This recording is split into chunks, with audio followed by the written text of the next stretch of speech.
Hi, Tracy's Kitchen and Appalachian Adventures. I'm going to talk about what about your EBT card? Hmm? Well, what about your EBT card? What about it? I know of one state that has cut 15,000 people off of food stamps as of this year. 15,000 people. Okay, cut them off of food stamps. That means there's going to be some hungry children in that particular state.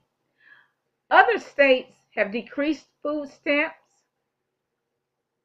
Some states have eliminated welfare as we know it to be welfare. Okay? Now, whichever one of these clowns get into office, it doesn't matter. Whichever one of these clowns get into office, it doesn't even matter. Because if Hillary gets into office, she's already promised to cut social services. She's already promised that. So it doesn't even matter which one of these clowns get into office, the social services are going to be cut.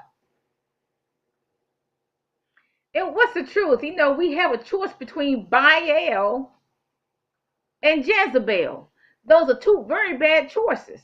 Baal and Jezebel. Two very bad choices for the highest office in the land. Two very bad choices. But whichever one of these clowns get into office, it doesn't matter because they're going to make cuts to social services. The government's not going to pay for you and your children anymore. So you can stop having all these babies and expect the government to pay for it. The government's not going to do it anymore. Don't go to Britain because Britain's not going to pay for it either. Okay?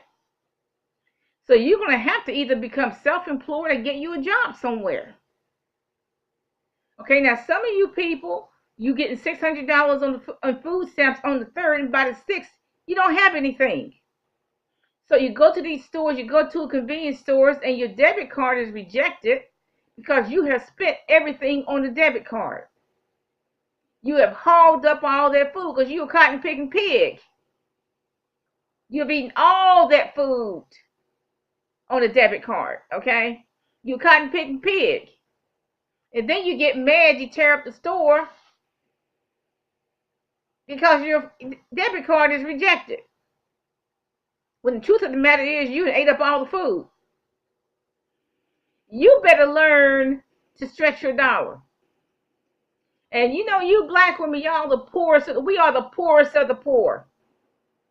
We better learn to stretch our dollar. You better learn to stop being so dependent on the government because the government's not going to pay for your butt anymore. The government's not going to pay for your children anymore. This economy is in critical condition. Everybody knows that. The government is in critical condition. Everybody knows that. One of the best investments you could make is a freezer, canning jars, and the pressure cooker. Those are some of the best, and a blender, of course, to make the smoothies. Those are some of the best investments you could make. The totality of all of those appliances, the freezer, canning jars, and the pressure cooker, cost about as much as hair and nails. The government has no more money. There is no more money. None. The government has no more. It's not going to spend any more on Social Security. And you black women, I'm talking to black women in particular, whenever there's a crisis in the welfare system or a crisis in the EBT system, y'all are the first ones to go to Walmart or one of these grocery stores, holler, scream, and blow snot. Y'all the first ones to do it. Okay, it's not going to do you any good because these cuts are going to come. They are inevitable. So it's not going to do you any good. Not only that, it looks really bad for you to go to Walmart or these little convenience stores and blow snot because they won't give you any free food. You're going to go and tear up the stores because they won't give you any free food. The only people that get a decent amount of food stamps are the refugees, the asylum seekers, and the illegals. As far as I know, they get $300 per person per child. So if a refugee has 2 or 3 children, let's say 3 children, that's $900 right there. $300 per child, $300 for the adult. They're the only ones who are eating good. Illegals get $300 per person per child, and it could be more than that. If you are an American citizen, you might get $40 per person per child. You might. And consider yourself blessed if you get that. If you get $40 per person per child and you're a cotton picking American citizen with a Social Security card, you were born and raised in this country, if you get $40 per person per child, be happy with that, because that's all you're going to get. But if you don't have a Social Security number, you're not a cotton picking citizen, you're a refugee, an asylum seeker, or straight up illegal, you're gonna get a lot of money. You're gonna get $300 per person per child.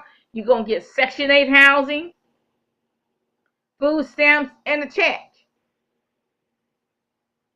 Now, if you have that much capital coming in, if you're a refugee and you have that much capital come in your household, you should be able to save that and then start a business. No reason why you shouldn't be.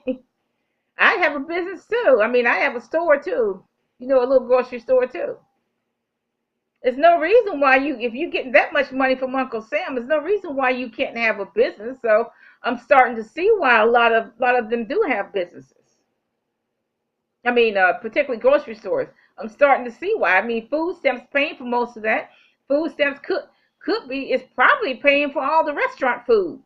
So I'm starting to see how they start in the restaurant too. Food stamp money. That's buying all that chicken, all that pork, all that beef. I get stuff, okay? I get it. I know how much capital it takes to start a business. I know it takes a lot of capital to start a business. I'm not fooled at all, okay? So if you're a U.S. American citizen born and raised in this country with a Social Security card, you're not going to get much of nothing. You're not going to get nothing. You'd be happy to get $40 per person per child. So you better do something self-employed, and you better do something or go get a job. And like I told you in the previous videos, I'm talking about freezing and storing food. One of the best investments you can make is a freezer, some candy jars, and a pressure cooker. Forget the hair and nails. That's what you need to make an investment in, and you better be well stocked for this coming disaster. It's only a matter of time. So what about your EBT card? You better learn not to be dependent upon that thing. And you better have a pioneer mentality, because the government's broke and it has no more money for you. There's no more money for your precious EBT card.